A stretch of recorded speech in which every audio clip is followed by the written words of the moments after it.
Hi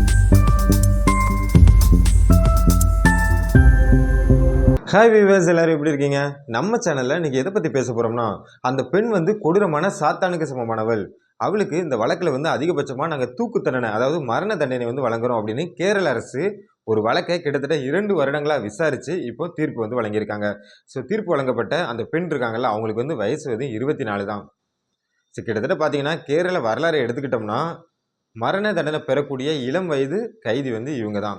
அப்படி இந்த வழக்கில் என்ன நினச்சி இவங்க என்ன தவறு செஞ்சாங்க, அதை பற்றி தான் இன்றைக்கி நம்ம டீட்டெயிலாக பேச போகிறோம். வாங்க வீடியோக்குள்ளே போகலாம். அதுக்கு முன்னாடி நீங்கள் இன்னும் நம்ம சேனலை சப்ஸ்கிரைப் பண்ணலாம், சப்ஸ்கிரைப் பண்ணி வச்சுக்கோங்க. அப்போ தான் இந்த மாதிரி உலகத்தில் நடக்கக்கூடிய முக்கியமான செய்திகளை நீங்கள் நம்ம சேனல் மூலமாக தெரிஞ்சுக்க முடியும்.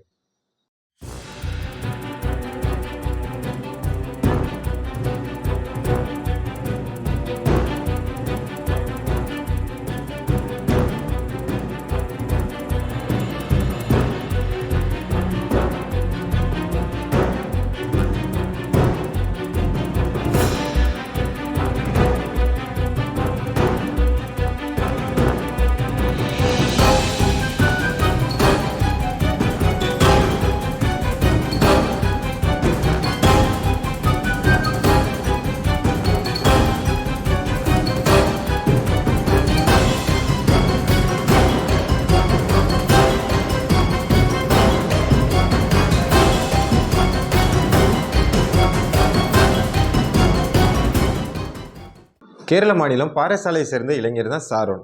அதே மாதிரி நம்ம களியக்காவிளை அந்த பகுதியை சேர்ந்த ஒரு பெண் தான் கிரீஸ்மா. இவங்க 2 பேரும் கன்னியாகுமரி மாவட்டத்தில் உள்ள ஒரு கல்லூரியில் படிச்சுட்டு இருந்திருக்காங்க. அதாவது சாரோன் பார்த்தீங்கன்னா ரேடியாலஜி படிச்சுட்டு இருந்திருக்காரு. அப்புறம் நம்ம கிரீஸ்மா பார்த்தீங்கன்னா இங்கிலீஷ் லிட்ரேச்சர் படிச்சுட்டு இருந்திருக்காங்க. ஸோ கிரீஸ்மா வந்து அவுட்ஸ்டாண்டிங் ஸ்டூடெண்ட், நல்லா படிக்கக்கூடிய ஒரு பெஸ்ட் ஸ்டூடெண்ட்னு காலேஜில் வந்து சொல்கிறாங்க. ஸோ 2 பேருமே ஆரம்பத்தில் நட்பாக பழகியிருக்காங்க. ஒரு கட்டத்தில் அது காதலாக மலர்ந்துருக்கு. ஸோ 2 பேருமே பல மாதங்களாக காதலிச்சுட்டு வந்துட்டு இருந்திருக்காங்க. ஒரு கட்டத்தில் கிரீஸ்மா சாரோனை லவ் பண்ணுறது அவங்க வீட்டுக்கு தெரிய வருது. உடனே அவங்க வீட்டில் என்ன பண்ணுறாங்கன்னா, கிரீஸ்மாவுக்கு வேறு அலையன்ஸ் பார்க்க ஆரம்பிக்கிறாங்க. அதாவது திருமணம் முடிச்சு வைக்கிறதுக்காண்டி. ஆரம்பத்தில் கிரீஸ்மா வந்து வேணான்னு சொல்கிறாங்க. ஒரு கட்டத்தில் கிரீஸ்மாவோட அம்மா அப்புறம் மாமா நிர்மல் இவங்க 2 பேரும் கிரீஸ்மாவை ஃபோர்ஸ் பண்ணி பிரெயின் வாஷ் பண்ணி சம்மதிக்க வைக்கிறாங்க. ஸோ நிறைய இடத்துல அலையன்ஸ் பார்த்துட்டு இருக்காங்க. அப்போ தான் ஒரு அலையன்ஸ் வருது. அதாவது அந்த அலையன்ஸ் பார்த்தீங்கன்னா, அந்த மாப்பிள்ளை வந்து இந்தியன் ஆர்மியில் வேலை பார்க்காரு, நல்ல பணக்கார குடும்பம். ஸோ இந்த அலையன்ஸை வந்து எப்படியாவது பேசி முடிச்சு தன்னோட பொண்ணுக்கு திருமணம் முடிச்சு வைக்கணும் அப்படின்னு கிரீஸ்மா அம்மா வந்து முடிவுக்கு வராங்க. இப்போ கிரீஸ்மா வந்து என்னன்னா, அவங்களுக்கும் ஓகே தான். அவங்க வந்து பெரிய அளவு எதிர்ப்புலாம் தெரிவிக்கல. இப்போ சாரனை வந்து எப்படியாவது கலட்டி விடணும் அப்படின்னு முடிவு பண்ணுறாங்க. சாரன் வந்து கிரீஸ்மாவை ரொம்ப சின்சியராக லவ் பண்ணியிருக்காரு. பட் கிரீஸ்மா வந்து சாரனுக்கு உண்மையாக இல்லை. ஸோ எப்படியாவது இவனை கலத்தி விடணும் அப்படின்னு யோசிச்சுட்டே இருந்திருக்காங்க. ஏன்னா கிரீஸ்மா கூட சாரன் எடுத்துக்கிட்ட ஃபோட்டோஸ், வீடியோஸ், ஏன்னா இப்போ லவர்ஸ் எல்லாருமே தனியாக இருக்கும்போது ஃபோட்டோஸ், வீடியோ எல்லாமே எடுப்பாங்க. ஸோ அதனால் சாரனோட ஃபோனில் வந்து நம்ம ஒன்றா சேர்ந்து எடுத்த ஃபோட்டோஸ், வீடியோஸ் எல்லாமே இருக்கும். ஸோ இதை வச்சு நாளைக்கு ஃப்யூச்சரில் நமக்கு வந்து பிரச்சனை பண்ணுவான். ஸோ இவனை எப்படியாவது கலத்தி விடணும். சேம் டைம் பார்த்தீங்கன்னா அதில் உள்ள டேட்டாவெல்லாம் அழிக்கணும் அப்படின்னு ஒரு முடிவுக்கு வராங்க. பட் என்னென்னா சாரன் வந்து ரொம்ப சின்சியராக லவ் பண்ணியிருக்காரு. இவங்க பலமுறை சொல்லியும் கிரீஸ்மாவை விட்டு சாரன் வந்து விலகலை. அதாவது ஏதாவது ஒரு முயற்சி பண்ணி உன்னை விட்டு என்னால் இருக்க முடியாது, உன்னை தான் நான் மேரேஜ் பண்ணணும் அப்படிங்கிற மாதிரி சொல்லிட்டு இருக்காரு. இதனால சரணை வந்து எப்படியாவது ஒழிச்சு கட்டணும் அப்படின்னு கிரீஸ்மா அப்புறம் கிரீஸ்மாவோட மாமா நிர்மல் இந்த 2 பேரும் ஒரு பிளான் பண்ணுறாங்க. ஸோ ஃபர்ஸ்ட் என்ன பண்ணியிருக்காங்க அப்படின்னு பார்த்தீங்கன்னா, நம்ம கிரீஸ்மா கூகுள் அப்புறம் யூடியூப் இதில் போய் சர்ச் பண்ணி பார்த்துருக்காங்க. நிறைய விஷயங்களை தேடி பார்த்துருக்காங்க. அதாவது எப்படி, அதாவது பேராசிட்டமல் இருக்கலாம், அந்த மாதிரி டேப்லெட்டை அதிகமாக நம்ம உட்கொண்டோம்னா ஓவர் டோஸ் ஆகி நம்ம வந்து இறக்க நேரிடும். ஸோ எந்தெந்த மாத்திரையை அதிகமாக கொடுத்தா மனிதன் வந்து இறந்து போவான், அந்த மாதிரி நிறைய இதை வந்து கூகுளில் தேடி பார்த்துருக்காங்க. அதாவது இந்த வழக்கை விசாரிக்கும் போது இந்த டீட்டெயில் எல்லாமே காவல்துறைக்கு தெரிய வந்திருக்கு. அதாவது அவங்க மொபைல் மூலமாக அந்த மொபைலில் என்னென்ன டேட்டா அழிச்சிருக்காங்க, அப்போ மொபைலில் நெட்டில் என்னெல்லாம் தேடிருக்காங்க அப்படிங்கிறது வந்து க்ளவுடு. ஸோ க்ளவுட் அப்படின்னா பார்த்தீங்கன்னா, நீங்கள் உங்கள் மொபைலில் உள்ள டேட்டாவை அழித்தாலும் க்ளவுட் இன்டர்நெட்டில் வந்து அது சேவ் ஆகிருக்கும். அதை திரும்ப ரெக்கவர் பண்ணி பார்க்கலாம். ஸோ இந்த மாதிரி நிறைய விஷயங்களை பார்த்தீங்கன்னா கூகுளில் கிரீஸ்மா வந்து தேடி பார்த்துருக்காங்க. அதே மாதிரி ஃபஸ்ட் டைம் நிறைய பாராசிட்டமலை எடுத்துகிட்டு தண்ணியில் மிக்ஸ் பண்ணி நம்ம சாரோனுக்கு வந்து கொடுத்துருக்காங்க. சாரோன் அதை குடிச்சிட்டு பார்த்துட்டு ரொம்ப ஊர்ப்பாக இருக்குது, பிட்டராக இருக்குது அப்படின்னு சொல்லிட்டு அதை வேணான்னு சொல்லிட்டாரு. அதுக்கப்புறம் பார்த்தீங்கன்னா ஜூஸ் சேலஞ்ச் இந்த வீடியோ வந்து, அதாவது கிரீஸ்மா சாரோன் ஜூஸ் சேலஞ்ச் வீடியோ நீங்கள் டைப் பண்ணிங்கனாலே சமூக வலைதளங்களில் இருக்கும், நீங்கள் பார்க்கலாம். ஸோ அதில் வந்து பார்த்தீங்கன்னா ஒரு மேங்கோ ஜூஸில் வந்து அதிகமாக இதே மாதிரி டேப்லெட், அந்த டேப்லெட் அது என்ன டேப்லெட்னு தெரியல, நிறைய டேப்லெட்டை மிக்ஸ் பண்ணி கொடுத்துருக்காங்க. அதை ஆரம்பத்தில் குடித்த சாரன் வந்து இல்லை எனக்கு இது பிடிக்கல, ஒரு மாதிரி இருக்குது, வாமிட்டாக வருது அப்படின்னு சொல்லிட்டு அதை அவாய்ட் பண்ணிட்டாரு. ஸோ 2 தடவை ட்ரை பண்ணியும் சாரனை வந்து இவங்களால் கொலை பண்ண முடியலை. அதுக்கப்புறம் பார்த்தீங்கன்னா 3வது இவனை எப்படியாவது நம்ம காலி பண்ணிடணும் அப்படின்னு உட்காந்து யோசிக்கிறாங்க. யார்? நம்ம கிரீஸ்மாவும் அவரோட மாமா நிர்மலும். ஸோ அதனால் என்ன பண்ணுறாங்கன்னா 2022 அக்டோபர் 14 அன்னைக்கு கிரீஸ்மா வந்து அவங்க வீட்டில் தனியாக அதாவது நான் தனியாக இருக்கேன், நீ என் கூட வா, நம்ம 2 பேரும் ஒன்றா இருப்போம் அப்படின்னு சாரனை ஃபோன் பண்ணி கூப்பிட்டுருக்காங்க. அதாவது உடலுறவு வச்சிருக்கலாம், நம்ம 2 பேரும் தனிமையாக இருக்கணும் அப்படின்னு ஆசை காட்டி சாரன் வந்து வீட்டுக்கு கூப்பிட்டுருக்காங்க. இவரும் நம்பி போயிருக்காரு. அந்த டைமில் அவங்க வந்து அதாவது உடலுறவு வச்சிருக்க முன்னாடி நான் வந்து உனக்கு ஒரு ஜூஸ் தரேன், அதாவது கஷாயம். இந்த கஷாயம் வந்து உடலுக்கு ரொம்ப நல்லது. அது ஹெர்பல் ஆயுர்வேதம் மூலம் உருவாக்கப்பட்ட இந்த கஷாயம். இத குடிச்சா உடலுக்கு நல்லது அப்படின்னு சொல்லிட்டு, அந்த கஷாயத்த வந்து கஷாயத்தோட கசப்புத்தன்மை வந்து தெரியாம இருக்கக்காண்டி வேற ஒரு ஜூஸ்ல மிக்ஸ் பண்ணி குடுத்துருக்காங்க. இவரும் அத நம்பி குடிச்சிருக்காரு. குடிச்ச கொஞ்ச நேரத்தில இவருக்கு வயிறெல்லாம் கொஞ்சம் வலிக்க ஆரம்பிச்சுட்டு, அதாவது உடம்பு வந்து ரொம்ப அப்நார்மலா தெரிஞ்சிருக்கு. உடனே அங்கேருந்து வீட்டுக்கு கிளம்பி வராரு நம்ம சாரன். ஸோ அன்னைக்கு ராத்திரி பார்த்தீங்கன்னா, சாரனுக்கு வயிற்று வலி ரொம்ப அதிகமாவே இருந்திருக்கு. ஸோ அந்த டைம்ல உடனே ஃபோன் அடிச்சு கிரீஷ்மா வந்து சாரன்ட்ட பேசியிருக்காங்க. அதாவது என்ன மன்னிச்சிரு. அதாவது நான் தான் அந்த ஆயுர்வேத மருந்து வந்து உனக்கு குடுத்தேன். உடலுக்கு நல்லதுன்னு தான் குடுத்தேன். ஆனா அது ஒத்துக்கல. ஸோ நீ ஹாஸ்பிட்டல்லாம் போ வேணாம். சரியாயிரும் அப்படின்னு சொல்லியிருக்காங்க. ஏன்னா ஹாஸ்பிட்டல் போனா இவன் வந்து பொழச்சிருவான். ஸோ இவன வந்து நம்ம எப்படியாவது சாகடிச்சிரும் அப்படிங்கிற நோக்கத்தில தான் கிரீஷ்மா வந்து சொல்லியிருக்காங்க. ஸோ கிரீஷ்மா வந்து அன்னைக்கு அந்த ஜூஸ்ல வந்து பூச்சிக்கொல்லி மருந்து, இயற்கையா தயாரிக்கப்பட்ட பூச்சிக்கொல்லி மருந்து வந்து ஜூஸ்ல மிக்ஸ் பண்ணி குடுத்துருக்காங்க. ஸோ அந்த அத வந்து நம்ம சாப்பிடும்போது மனிதர்களுக்கு பார்த்தீங்கன்னா, உடல் உறுப்புகள் ஒவ்வொன்னா செயலிழந்து கிட்டத்தட்ட ஒரு 10 நாள்ல வந்து உயிரிழந்துருவாங்க. ஸோ அதுக்கப்புறம் பார்த்தீங்கன்னா, நாளாக நாளாக சாரனுக்கு உடல்நிலை ரொம்ப மோசமாவே ஆயிட்டு போகுது. அதுக்கப்புறம் பார்த்தீங்கன்னா, மருத்துவமனையில அட்மிட் பண்ணப்படுறாரு நம்ம சாரோன். ஸோ கிட்டத்தட்ட பார்த்தீங்கன்னா, 11 நாள் ஹாஸ்பிட்டல்ல ரொம்பவே சாரன் வந்து கஷ்டப்பட்டுருக்காரு. இறுதியில டாக்டர் வந்து என்ன சொல்றாங்கன்னா, இவரு வந்து மரணிக்க போறாரு. அதாவது மரண தருவாயில வந்துட்டாரு. அப்படின்னு அவர்கிட்ட கடைசியா வாக்குமூலம் கேட்கறாங்க.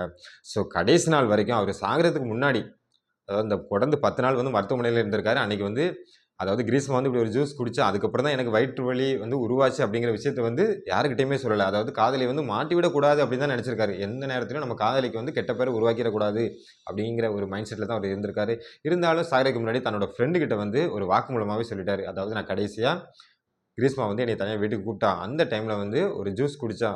ஜூஸ் வந்து குடுத்தா, அத நான் குடிச்சேன். அது செட் ஆகாம தான் எனக்கு அன்னையிலேருந்து உடம்பு முடியாம ஆயிட்டு அப்படின்னு சொல்லிட்டு, நம்ம சரண் வந்து இறந்து போறாரு. சாரன் இறந்த துக்கத்துல இருந்து அவங்க அம்மா, அப்பா, சகோதரர் 3 பேருமே போலீஸ் ஸ்டேஷனுக்கு போய் ஒரு கம்ப்ளைண்ட் குடுக்காங்க. அதாவது சாரன் மரணத்துல வந்து எங்களுக்கு ஒரு சந்தேகம் இருக்கு. அதாவது வந்து கிரீஷ்மா அப்படிங்கிற பொண்ண வந்து லவ் பண்ணிக்கிட்டு இருந்தான். ஸோ அந்த பொண்ணுக்கு வந்து வேற ஒரு பையன் கூட என்கேஜ்மெண்ட் ஆயிருக்கு. அதாவது அப்ப தான் அவங்களுக்கு தெரிய வருது, கிரீஷ்மாவுக்கு வந்து நிச்சயதார்த்தம் கூட முடிஞ்சிருக்கு. ஸோ அந்த டைம்ல என் பையன் வந்து ஏதாவது பிரச்சனை பண்ணிருவான்னு கருதி தான் என் பையன வந்து அவ கொலை பண்ண முயற்சிருக்கா. அதாவது என் பையன லவ் பண்ணது வந்து பின்னாடி மேரேஜுக்கு அப்புறம் இந்த வீட்டுக்கு தெரிஞ்சா பிரச்சனை ஆகும்னு தான் பிளான் பண்ணி இந்த இத வந்து பண்ணியிருக்கணும் அப்படிங்கிற மாரி ஒரு கம்ப்ளைண்ட் வந்து குடுக்குறாங்க. அதுக்கப்புறம் காவல்துறையினர் வந்து விசாரிக்கிறாங்க. அதுக்கப்புறம் அதாவது அக்டோபர் 25 வந்து நம்ம சாரன் வந்து இறந்து போறாரு. அக்டோபர் 31ஆம் தேதி கிரீஷ்மா வந்து கைது செய்யப்படுறாங்க. ஸோ ஃபர்ஸ்ட்டு கைது செய்யப்படும்போது பார்த்தீங்கன்னா, கிரீஷ்மா வந்து ரொம்ப நார்மலா இருந்தாங்க. அதான் நான் அந்த கடையில தான் ஜூஸ் வாங்கினேன், இத வாங்கினேன், நான் குடுத்தேன் அப்படின்லாம் சொல்றாங்க. அதுக்கப்புறம் போலீஸ் ஸ்டேஷன்ல வச்சு விசாரிச்சுட்டு இருக்காங்க. அந்த டைம்ல போலீஸ் ஸ்டேஷன்ல உள்ள பாத்ரூமுக்கு போய் அங்க இருக்கக்கூடிய இந்த ஹார்பிக், லைசால் இதே மாரி ஒண்ணு எடுத்து குடிச்சிருந்தாங்க. அதுக்கப்புறம் அவங்களும் உயிருக்கு போராடிட்டு இருந்தாங்க. யாரு? நம்ம கிரீஷ்மா. அதுக்கப்புறம் அவங்கட்ட ஒரு வாக்குமூலம் கேட்கறாங்க. அந்த டைம்ல நான் ஒரு மருந்து குடுத்தேன். அதுக்கப்புறம் தான் இந்த மாரி ஆயிட்டு அப்படின்னு அவங்க ஒத்துக்கிட்டாங்க. அதாவது அவங்களே ஒரு வாக்குமூலம் குடுத்தாங்க. அதுக்கப்புறம் இந்த கேஸ் வந்து பார்த்தீங்கன்னா, 2 வருடங்களா பல கோணங்கள்ல விசாரிக்கப்பட்டுட்டு இருக்கு. ஏன்னா, இந்த கேஸ பொறுத்தவரை நேரடி சாட்சி கிடையாது.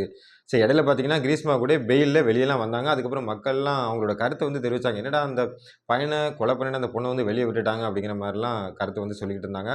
ஸோ கிட்டத்தட்ட 2 வருஷமா காவல்துறையினர் வந்து அதாவது இந்த வழக்க வந்து ரொம்ப சிறப்பா, தீவிரமா விசாரிச்சு, கடைசில கிரீஷ்மா, அப்புறம் அவரோட தாய்மாமா நிர்மல்குமார். இந்த 2 பேரும் சேர்ந்து தான் இத வந்து செஞ்சிருக்காங்க அப்படின்னு ஃபைனலா ஒரு அறிக்கை வந்து கோர்ட்ல வந்து சமர்ப்பிக்கிறாங்க. இந்த வழக்க விசாரிச்ச கேரள நீதிமன்றம் இப்போ இந்த வழக்குக்கு வந்து ஒரு தீர்ப்ப வந்து அறிவிச்சுட்டாங்க. அதாவது செக்ஷன் 201 படி பார்த்தீங்கன்னா, ஆதாரங்களை மறைத்தல், அதுக்கப்புறம் செக்ஷன் 302 படி பார்த்தீங்கன்னா, கொலை செய்தல், அப்புறம் செக்ஷன் 328 படி பார்த்தீங்கன்னா, விஷத்தால் காயப்படுத்துதல், அப்புறம் செக்ஷன் 364 படி பார்த்தீங்கன்னா, கடத்துதல், காயப்படுத்துதல். இதுபடி அவங்களுக்கு தண்டனை வந்து அறிவிச்சிருக்காங்க. அதாவது கிரீஷ்மாக்கு அதாவது தூக்கு தண்டனை வழங்கியிருக்காங்க. அதாவது மரண தண்டனை அறிவிச்சிருக்காங்க. ஸோ கேரளா அரசு நெறைய பேருக்கு மரண தண்டனை அறிவிச்சாலும், இளம் வயதில் மரண தண்டனை பெறக்கூடிய கைதி வந்து கிரீஷ்மா தான். அப்புறம் பார்த்தீங்கன்னா, இந்த வழக்குல தொடர்புடைய கிரீஷ்மாவின் மாமா நிர்மல், அவருக்கும் ஒரு 5 வருடம் வந்து சிறை தண்டனை வந்து குடுத்துருக்காங்க. அதாவது ஆதாரங்களை மறைச்சதுக்காண்டி அவருக்கு தண்டனை குடுத்துருக்காங்க. கிரீஷ்மா அம்மா இருக்காங்கல்ல, அவங்களுக்கு வந்து நேரடியா எந்த சாட்சியும் இல்ல. அதனால அவங்களுக்கு வந்து இன்னும் எந்த தண்டனையும் அறிவிக்கல. பட் ஜட்ஜ் வந்து பார்த்தீங்கன்னா, ரொம்பவே கோவமாவே, ஆதங்கமா பேசியிருக்காங்க. அதாவது இந்த பெண் வந்து ஒரு கொடூரமான சாத்தானுக்கு சமம். அதாவது அந்த பையன் வந்து ரொம்ப உண்மையா இருந்திருக்கான். கடைசி வரைக்கும், சாகுற முன்னாடி வரைக்கும், இந்த பொண்ணு வந்து அத செஞ்சிருப்பான்னு அவன் நம்பல.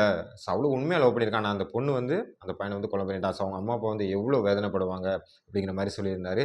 அதே நேரத்தில பார்த்தீங்கன்னா, இந்த வழக்கு தீர்ப்பு அறிவிச்சதுக்கப்புறம் நீங்கள் எதுவும் சொல்ல விரும்புறீங்களா அப்படின்னு கிரீஷ்மா கிட்ட ஜட்ஜ் வந்து கேட்குறாரு. அதுக்கு வந்து நான் வந்து சின்ன பொண்ணு, நான் வந்து தெரியாமல் தப்பு பண்ணிட்டேன்.